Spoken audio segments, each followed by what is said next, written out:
आज हम इतिहास की किताबों के पन्ने नहीं पलट रहे हैं, बल्कि समझिए एक टाइम मशीन में बैठ रहे हैं।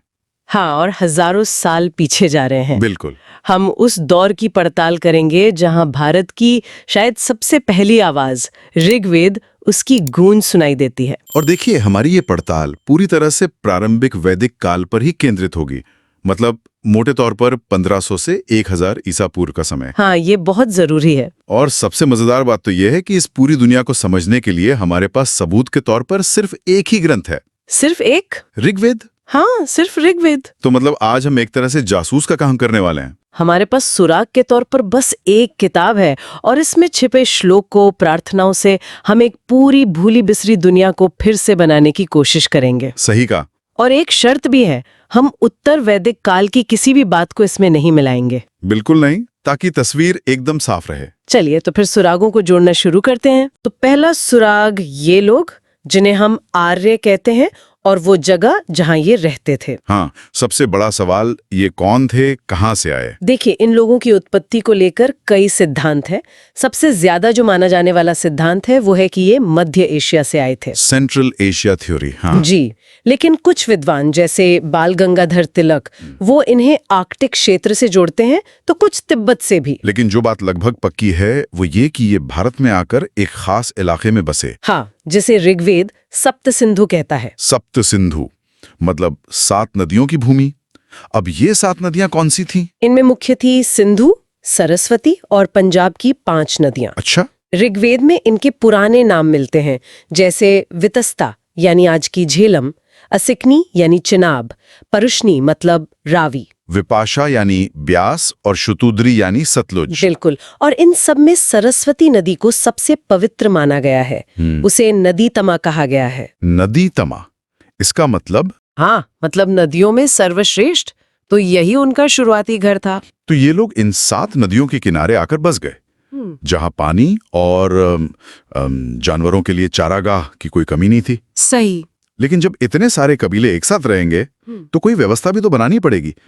तो सवाल ये उठता है कि ये लोग खुद को चलाते कैसे थे? क्या इनका कोई बड़ा साम्राज्य था? कोई राजा महाराजा था? नहीं नहीं, मौर्य या मुगल साम्राज्य जैसे बड़े राज्यों की तो आप कल्पना भी मत कीजिए। अच्छा।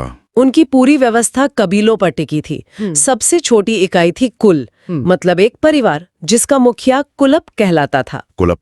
और कई परिवार मिलकर एक ग्राम बनाते थे। और इन ग्राम का मुखिया ग्रामीण ही होता था, है ना?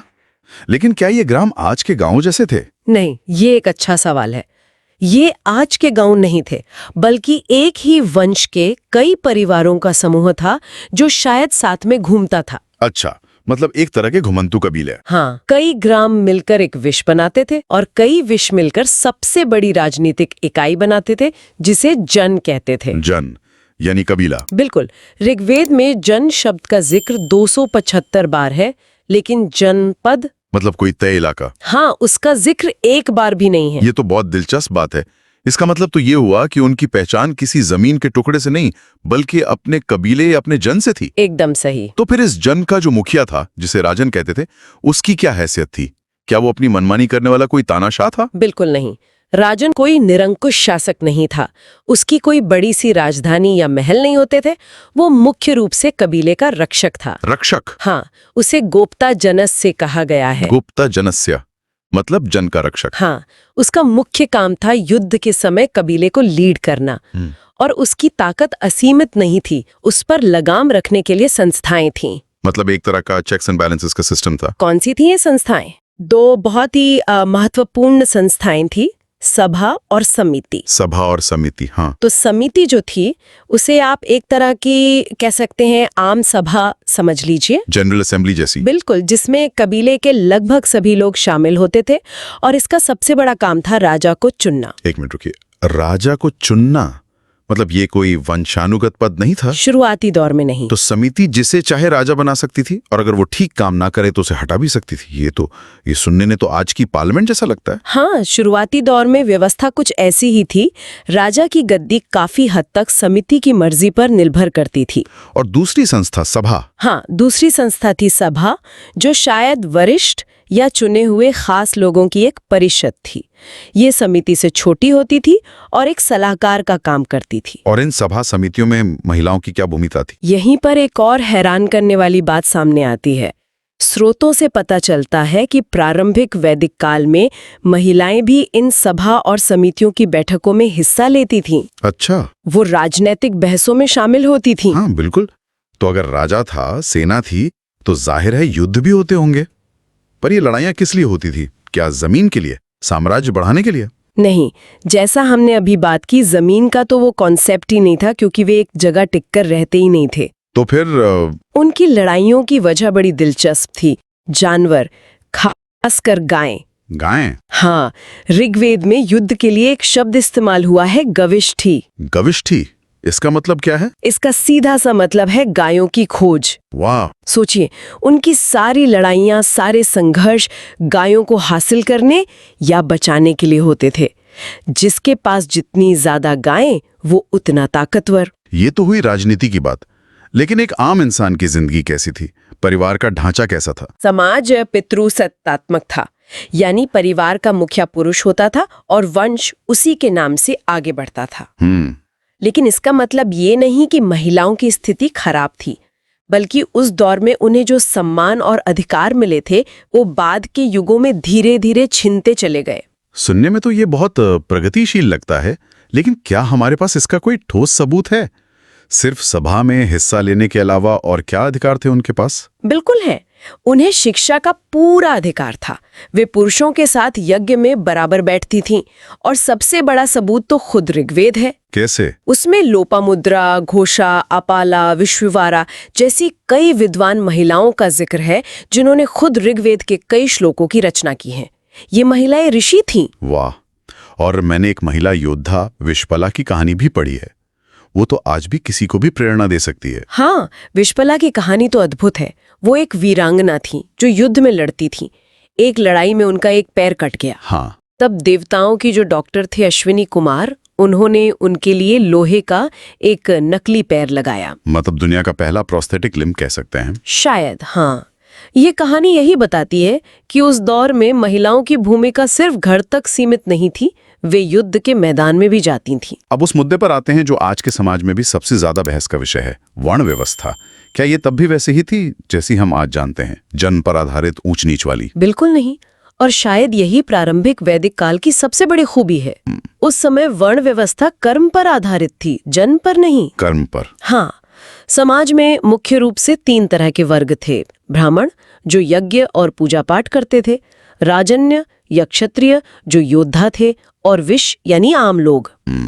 वर्ण शब्द का इस्तेमाल रंग के आधार पर आर्यों और उनके विरोधी दासों या दस्युओं में फर्क करने के लिए भी होता था, लेकिन यह व्यवस्था बहुत लचीली थी। इसका कोई सीधा उदाहरण है ऋग्वेद में जो इस बात को पक्का कर सके? हाँ, और ये उदाहरण इस पूरी व्यवस्था को एक लाइन में समझा देता है। ऋग्वेद के 9वें मंडल का एक सूक्त है। हाँ। जिसमें एक ऋषि कहते हैं, मैं एक कवि हूँ, मेरे पिता वैद्य यानी डॉक्टर है, और मेरी माता चक्की से अनाज पीसती हैं। वाह। मतलब एक ही परिवार में 3 लोग और तीनों का काम बिल्कुल अलग। बेटा कवि, पिता डॉक्टर और माँ मजदूरी कर रही हैं।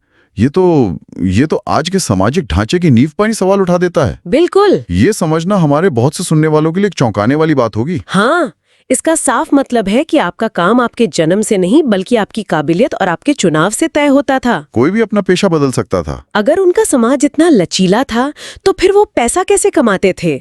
उनकी अर्थव्यवस्था कैसी थी? अच्छा, तो मतलब पैसा, रुपया, सोना, चांदी, ये सब तो आप भूल जाइए। अच्छा। उस दौर में अगर किसी की अमीरी नापनी हो तो बस ये देखते थे कि उसके पास कितनी गायें हैं।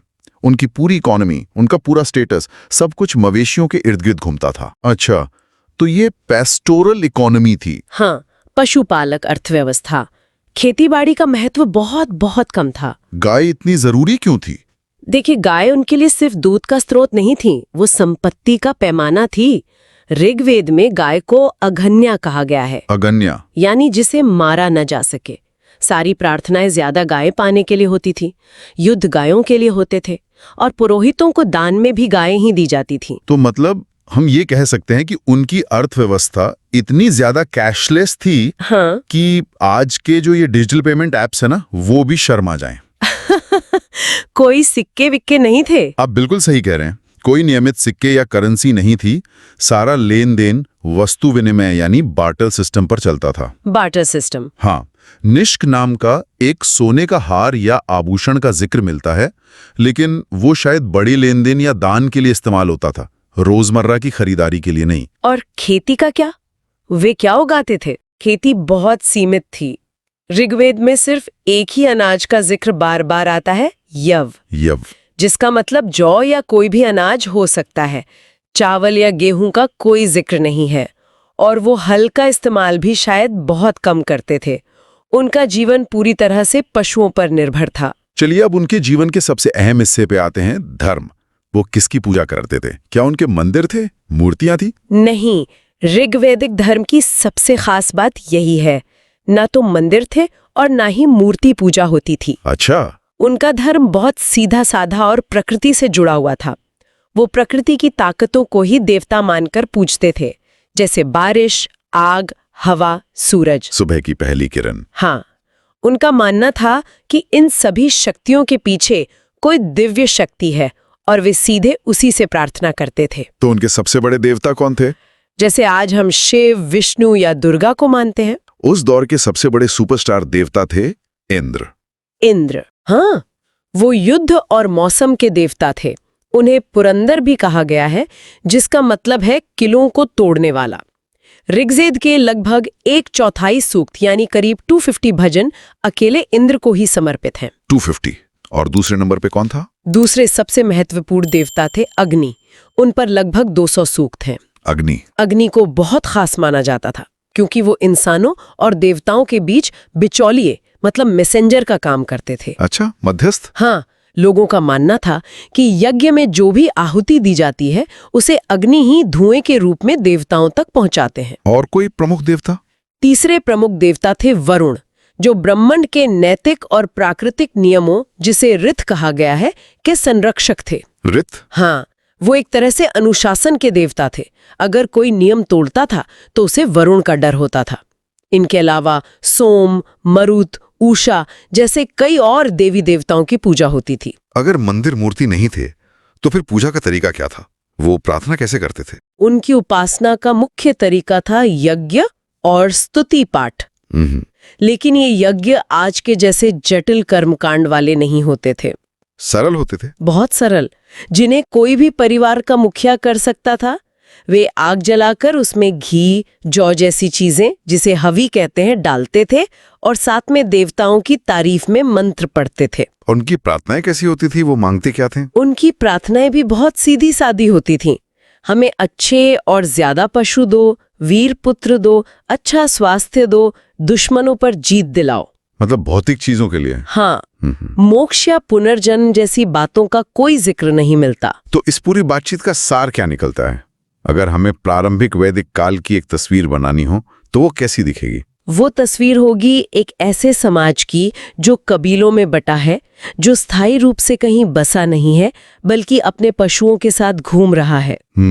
एक ऐसा समाज जहां राजा चुना जाता है और वो जनता के प्रति जवाबदेह है। हाँ, जहां वर्ण व्यवस्था जन्म से नहीं कर्म से तय होती है और जहां महिलाएं भी राजनीतिक और बौद्धिक जीवन में पूरी तरह से सक्रिय हैं।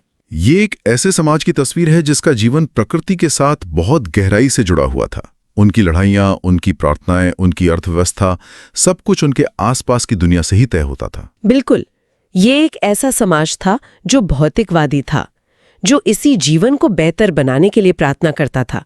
ये एक ऐसा दौर था जिसकी नींव योग्यता और कर्म पर टिकी थी। थोड़ा रुक कर, ऋग्वेद में एक बहुत प्रसिद्ध सूक्त है, एकम सद विप्रा बहुधा वदंती। हाँ, इसका अर्थ है सत्य एक ही है जिसे ज्ञानी लोग अलग अलग नामों से पुकारते हैं। ये सोचने वाली बात है ना कि आज के दौर में जब हम विचारों और पहचान को लेकर इतने ज्यादा बटे हुए हैं, सही बात है, तब हजारों साल पुरानी ये समझ हमें अलग अलग नजरियों का सम्मान करने के बारे में क्या सिखा सकती है?